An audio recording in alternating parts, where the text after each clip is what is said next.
Ubicación: sur de China, provincia de Yunnan. Este lugar parece húmedo en el mapa, pero eso es una ilusión. Algunas zonas han estado sin agua durante tanto tiempo que incluso los mapas se dibujaron sin ríos. La gente vive al límite de sus reservas hídricas. Y los lagos siguen hundiéndose más profundo. China decidió no esperar a que la naturaleza resolviera el problema, sino tomar el control, aunque de una forma bastante peculiar, al impulsar millones de toneladas de agua a través de las montañas.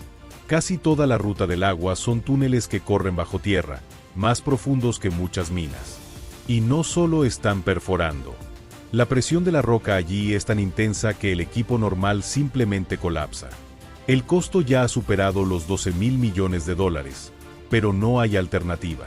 Así que China está reescribiendo su propia geografía. ¿Es esto un nuevo río necesario bajo las montañas o algo más? Veamos qué pasa cuando un lugar que ha estado seco durante miles de años de repente se llena de agua. Yunnan parece un lugar ideal para vivir.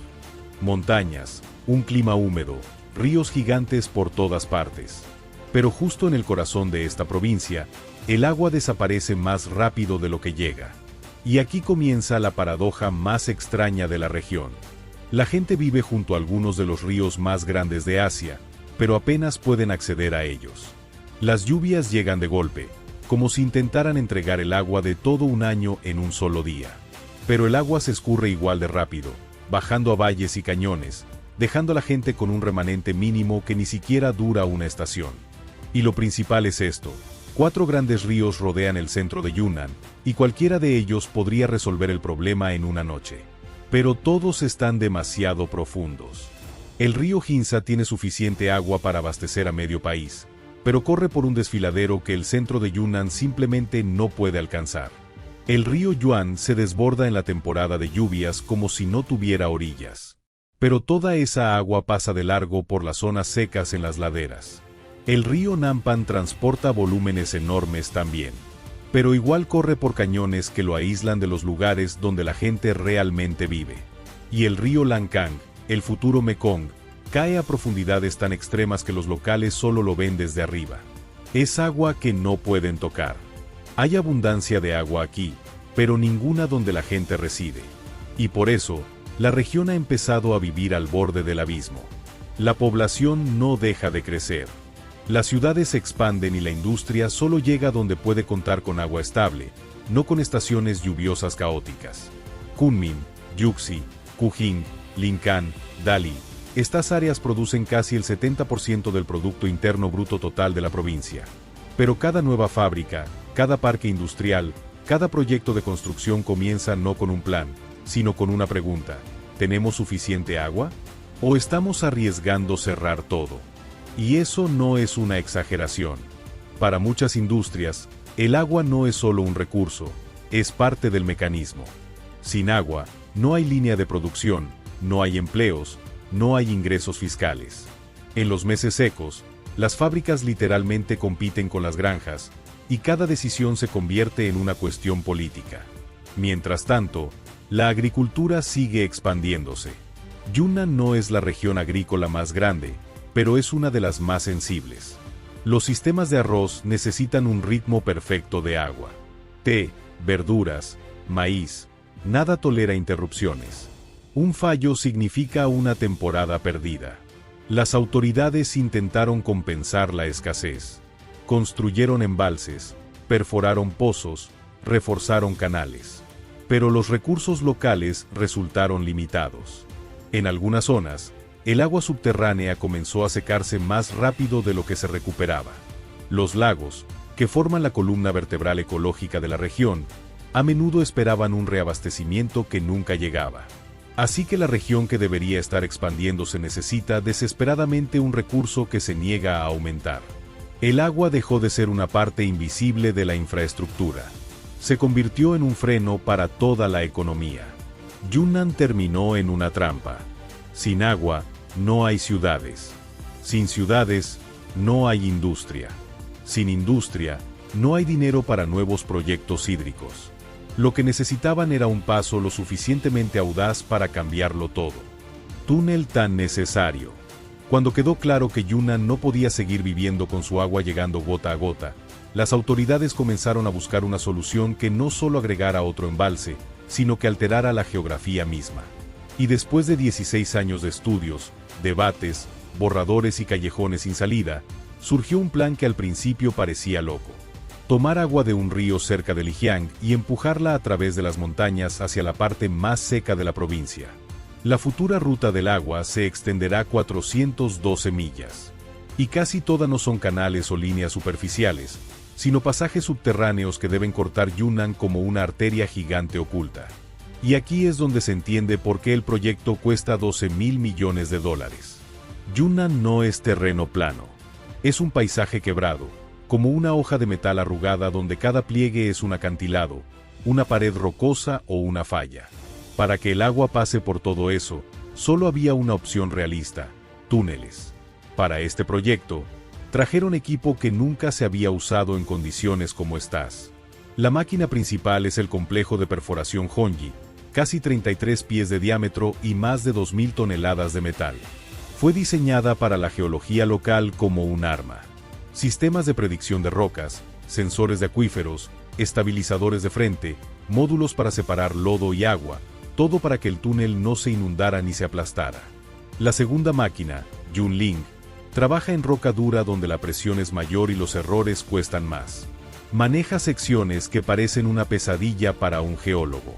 Rocas grandes en un sitio, roca lavada por agua en otro, capas sueltas en un tercero. Pero incluso esas bestias tienen límites. Hay zonas donde el escudo simplemente no puede avanzar.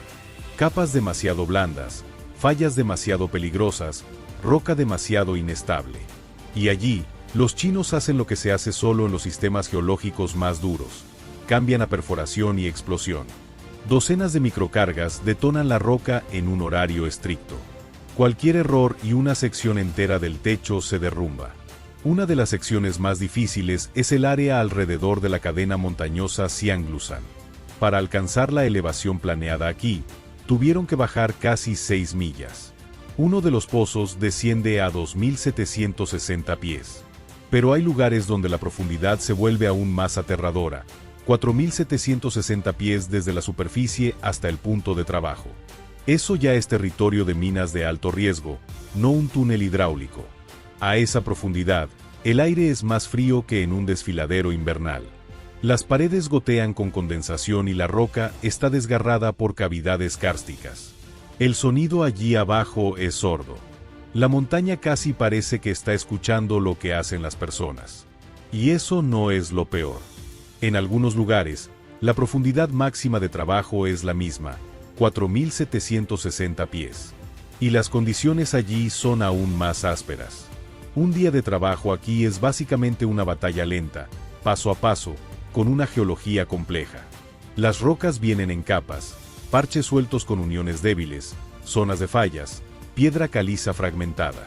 Para atravesar este tipo de roca, perforan en avances cortos, solo unos pocos pies a la vez, y verifican por adelantado cada vez para asegurarse de que no haya una cavidad o capa acuífera esperando. Cada pocos pies, refuerzan el techo, pernos de anclaje, malla metálica, luego una capa de concreto, no decorativa, sino de alta resistencia, construida para manejar la presión de la montaña arriba.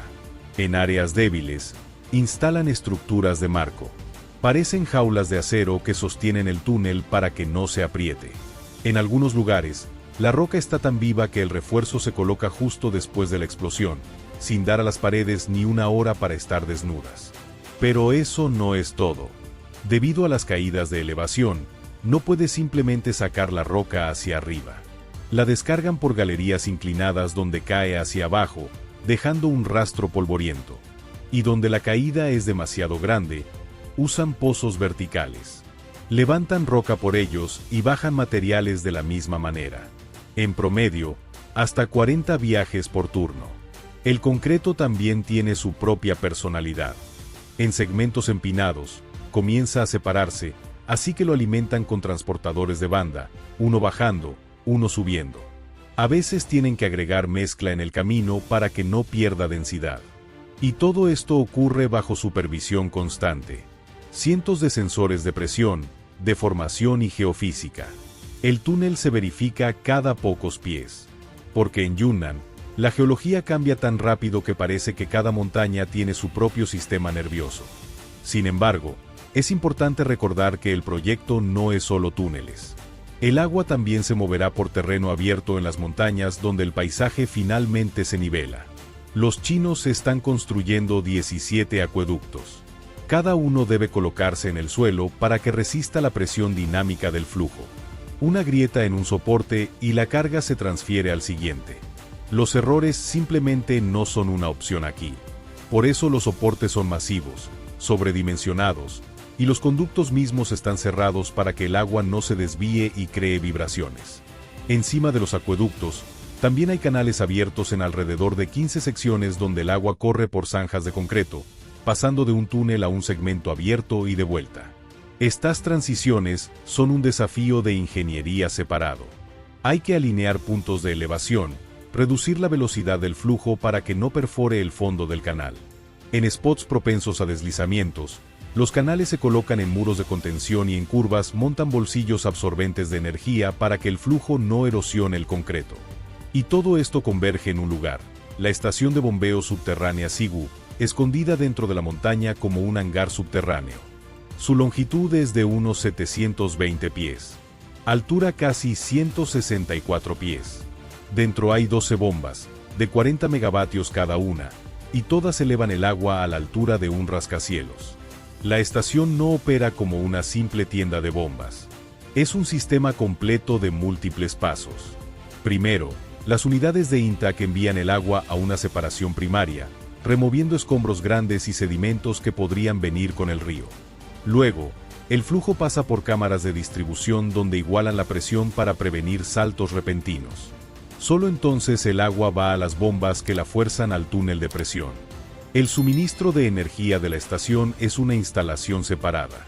Una línea fuerte la alimenta y un sistema autónomo de respaldo está listo, porque detener las bombas incluso por un par de minutos podría cortar una sección entera. A junio de 2025, los túneles y galerías están completos al 93.2%.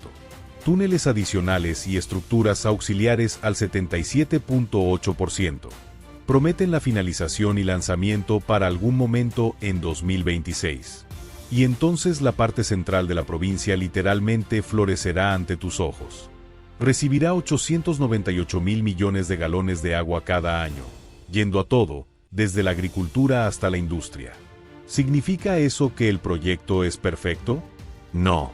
Como siempre, hay matices, desventajas significativas. Empecemos con lo que sucede donde se toma el agua. El río Ginza es poderoso, montañoso, de flujo rápido, y cuando parte de su caudal desaparece en túneles, el agua por debajo del punto de INTAC se vuelve notablemente más tranquila. El nivel baja, la corriente se ralentiza, y los peces que dependen de un flujo fuerte y alto oxígeno pierden el entorno al que están acostumbrados. Para ríos de montaña, esto no es solo un cambio de escenario, es un golpe al ecosistema entero. Áreas de desove pueden volverse superficiales, corrientes demasiado débiles, y la temperatura del agua sube más de lo debido.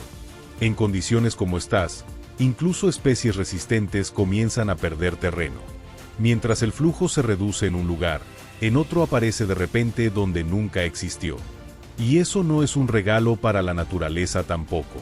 Cuando mueves agua de una cuenca a otra, mueves más que agua. Viene con plancton, criaturas diminutas, peces, larvas y un set completo de pasajeros invisibles. Y si el nuevo lugar no tiene predadores naturales o competidores para ellos, se propagan demasiado rápido. Esto es una invasión biológica clásica. Silenciosa, pero potencialmente devastadora. China ya ha visto casos así en otros grandes proyectos, así que el riesgo no es hipotético. Ahora, pasemos a la tierra. Cualquier túnel mayor es más que trabajo subterráneo. Son caminos de acceso, sitios temporales, remoción de roca, ruido, polvo y pilas masivas de tierra excavada que hay que almacenar en algún lado. A lo largo de la ruta del proyecto, ya han notado degradación de la cobertura vegetal. Son parches aislados, quizás pequeños en el mapa, pero siguen siendo heridas para ecosistemas locales, especialmente en áreas donde el suelo se sostiene por una capa delgada. Y debajo, nada más que roca o karst.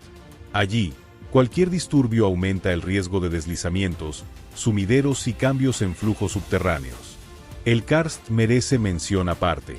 El centro de Yunnan es una región llena de vacíos subterráneos. Si se construyen túneles largos a través de tales zonas, el camino del agua subterránea cambia. En algún lugar va más profundo, en otro aparece en la superficie. En casos extremos, el suelo comienza a hundirse. Y aunque los cálculos intentan prever estos riesgos, la experiencia muestra que nunca puedes predecir completamente el comportamiento del karst. Cuando redistribuyes flujos, tienes que asegurarte de que el agua traída a nuevas regiones cumpla estándares ambientales. Pero documentos muestran que no todos los embalses reguladores a lo largo de la ruta cumplen esos requisitos. Algunos se consideran subestándar, lo que significa que el sistema mismo puede convertirse en fuente de nueva contaminación si la supervisión es débil. Y eso ya es un riesgo no solo para la naturaleza, sino para las personas. El lago Dianchi y otros cuerpos de agua, por supuesto, recibirán agua nueva para renovación. Pero siempre hay chance de mal manejo y el efecto opuesto. Flujo adicional puede remover sedimentos del fondo, levantar contaminantes viejos almacenados y desencadenar otra ronda de floraciones de algas. Y finalmente, ruido, contaminación visual y tráfico. Un proyecto de esta escala nunca es silencioso. Los animales dejan sus rutas usuales. Las aves cambian sus sitios de anidación. Todo esto parece temporal, pero en la naturaleza, lo temporal a veces dura más de lo esperado. En general, es obvio que un proyecto tan masivo afectará negativamente al medio ambiente. Sin embargo, los chinos dicen que aparte de las desventajas, el proyecto en realidad mejorará la situación ecológica de la región. Por extraño que parezca, ventaja inesperada. El lago Dianchi es una enorme cuenca de agua al pie de Kunming. Tan parte de la ciudad como sus caminos y distritos, solo más antigua y mucho más agotada. Una vez el lago era llamado la perla del altiplano, vasto, brillante, alimentado por muchos arroyos con un ecosistema masivo alrededor. Pero en el último medio siglo, se convirtió en símbolo de algo más.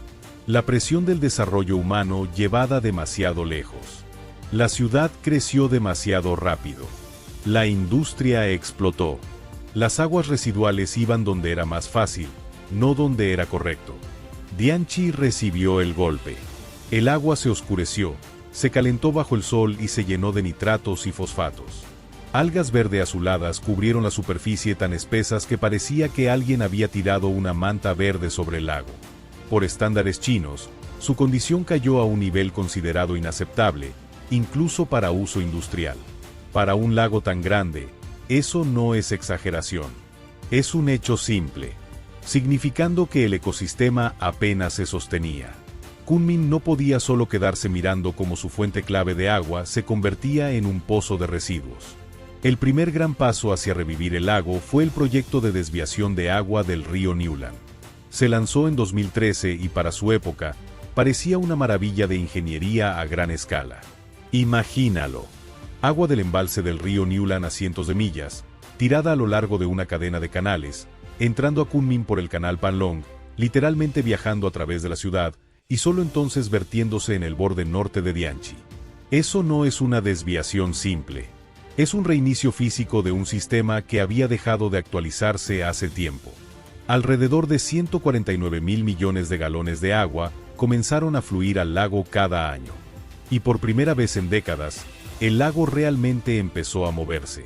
La circulación de agua se aceleró. Lo que antes tomaba años ahora pasaba mucho más rápido. Nutrientes en exceso, fósforo, amoníaco se drenaron gradualmente, lo que investigadores confirmaron en los primeros años. Su concentración en el lago bajó aproximadamente un 30%. El agua se volvió más fría, más densa, más limpia, y eso inmediatamente afectó a las algas. Floraciones a gran escala se volvieron mucho más difíciles. Parte de este proyecto tomó una forma inusual. En la entrada a la ciudad, ingenieros construyeron un parque de cascadas, una gigantesca cascada artificial que satura el agua entrante con oxígeno. No es un truco decorativo, sino una característica de ingeniería real. Antes de llegar al lago, el agua pasa por una lámina de 1300 pies de flujo cayendo y se vuelve más limpia y viva. Dentro de la ciudad, Parece una atracción, pero en realidad es una enorme instalación de aeración disfrazada de parque paisajístico. Pero la desviación del Newland era aún una medida temporal limitada. Funciona, pero no cambia la estrategia de la región. Para que Dianchi se recupere de verdad, necesitaba agua en otra escala con otro tipo de potencial. Y aquí entra en escena el proyecto de desviación de agua del centro de Yunnan. Toma agua del río Jinsa, un gigante con suficiente poder para soportar inflow estable por muchos años seguidos. Para Dianchi, esto es una nueva línea de vida. El lago ahora recibe una dosis de agua limpia una vez por estación y vive con un inflow constante predecible que reduce concentraciones de contaminantes de manera natural física.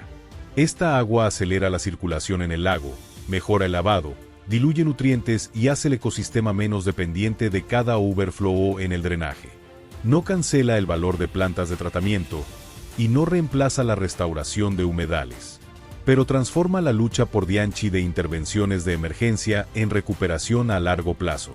Hay otro efecto importante. Mientras la ciudad y zonas industriales obtienen agua de una fuente externa, los recursos locales ya no se desperdician. Pueden redirigirse a liberaciones ecológicas para mantener el nivel del lago, estabilizar su temperatura y circulación.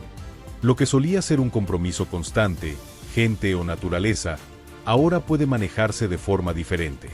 Así que el punto del nuevo proyecto no es inundar el lago con agua, sino dar a Dianchi una oportunidad de salir del estrés crónico.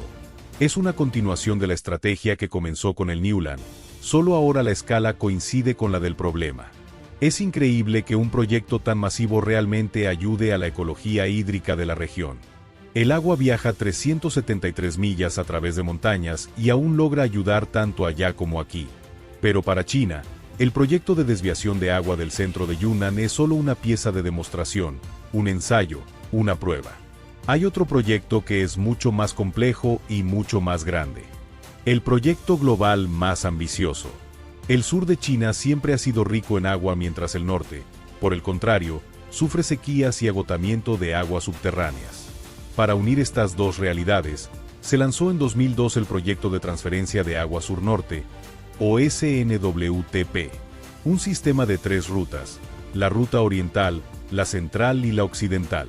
La ruta oriental comienza donde el Yangtze ya siente el mar y las aguas tranquilas, cerca de Jiangsu donde el agua es oscura y pesada. Desde allí, se eleva hacia arriba a través del país contra el empuje natural del río mismo, tirando el flujo a lo largo del Gran Canal. El agua se mueve pasando campos planos de Jiangsu a través de parches hundidos de las viejas zonas industriales de Shandong, donde el suelo a veces se colapsa bajo los pies como cartón empapado. El canal hace tiempo dejó de ser un canal. Se convirtió en un corredor de concreto, sellado donde el suelo no puede sostener agua en movimiento de forma segura. Cada ascenso tiene estaciones de bombeo, cámaras de acero que empujan el agua al siguiente nivel como si la pasaran de un par de manos a otro. Y así continúa hasta las ciudades del norte de la provincia donde el canal se ramifica hacia Jinan, Dezhou y más allá hacia Tianjin, cruzando tierra que está lejos de ser lisa, agrietada por docenas de zonas colapsadas de sedimentos antiguos. La ruta central se extiende de manera completamente diferente. Comienza donde el río An se reúne en el espejo alto del embalse Danjiangkou. Orillas altas, agua azul profunda y el peso constante de la presa presionando la roca. Desde allí, el agua va al norte como si subiera un umbral. Primero, pasando las colinas de Hubei, luego mordiendo las montañas secas y quebradizas de Henan. En el camino hay una serie de fallas que no gustan de interferencia humana. La roca es frágil, y en algunos lugares respira, desmoronándose bajo vibración. Cada túnel aquí es como una puntada cosida a través de una grieta. En las llanuras al norte de Zhengzhou, el flujo se mueve más calmado, casi en línea recta hacia ciudades que siempre han carecido de agua. Desde allí, el agua se divide en 2 ramas. Una va a Beijing, la otra a Tianjin. Y ambas corren por tierra tan plana que los ingenieros tuvieron que usar dispositivos especiales para guiar el flujo. Aquí, todo depende de la precisión. Un solo movimiento equivocado y el agua se estanca a mitad de camino, atascada entre las montañas y la capital. La tercera, la ruta occidental, es una historia completamente distinta. Para empezar, aún está en fase de diseño porque las condiciones son mucho más duras. Comienza las cabeceras superiores del Yangtze y sus afluentes, incluyendo ríos mayores, y debe cortar a través de altas cadenas montañosas, desfiladeros profundos y vastos altiplanos antes de llegar a la cuenca del río Amarillo en el noroeste. Esto requerirá millas de túneles, sistemas complejos de bombeo, numerosos descensos de elevación y estudios hidrogeológicos avanzados. Cada pozo y cada milla de pasaje subterráneo es una prueba de tecnología y logística. Cualquier error puede costar no solo millones, sino descarrilar todo el esquema de entrega de agua que se extiende miles de millas. Por eso el proyecto de desviación de agua en Yunnan se ve como un proyecto de demostración. Si los ingenieros pueden mover agua a través de las montañas del centro de Yunnan, ganan datos reales sobre perforación, túneles, sistemas de drenaje, remoción de roca y monitoreo de aguas subterráneas. Aprenden a dirigir el flujo y manejar presión sin dañar el ambiente demasiado. En este sentido, el proyecto de Yunnan es más que una ruta de agua. Es un laboratorio donde se afilan soluciones para una ruta aún dificultades de ingeniería. La ruta occidental plantea cuestiones ecológicas y políticas. El agua se extrae de las cabeceras superiores del Yangtze.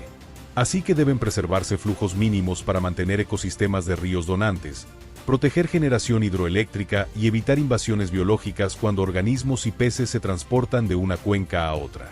Cada pozo, cada túnel y cada galón de agua puede afectar zonas kársticas, corrientes subterráneas y ecosistemas cercanos, por lo que ingenieros y ecólogos trabajan codo a codo para equilibrar tecnología con naturaleza. El costo de la ruta occidental se estima en decenas de miles de millones de dólares y el proyecto demanda no solo construcción, sino monitoreo constante, mantenimiento y ajustes. El lado político importa también. En negociaciones regionales, acuerdos de uso de agua, reubicaciones de residentes de áreas de construcción y manejo de riesgos. Todo esto debe prepararse antes del lanzamiento. El proyecto de Yunnan, mientras tanto, proporciona experiencia real. Más de 372 millas de túneles ya construidas. Pozos verticales hasta 6 millas de profundidad completados. Sistemas de control de aguas subterráneas y monitoreo de carga geológica en lugar, y logística para mover toneladas de roca perfeccionada. Nada de esto es teoría. Es experiencia del mundo real que puede escalarse después para la ruta occidental. Así que los dos proyectos se enlazan directamente. El primero prueba cómo manejar montañas, colapsos y túneles, puliendo tecnología y flujo de trabajo, mientras el segundo construye sobre eso para crear una arteria nacional de agua que podría cambiar el balance hídrico de enormes partes de China. El centro de Yunnan se ha convertido en un campo de pruebas. Y la ruta occidental, su transformación potencial a mega escala donde cada error es costoso y cada milla de túnel completada con éxito es un paso hacia un futuro donde el norte de China se libera de la escasez crónica de agua.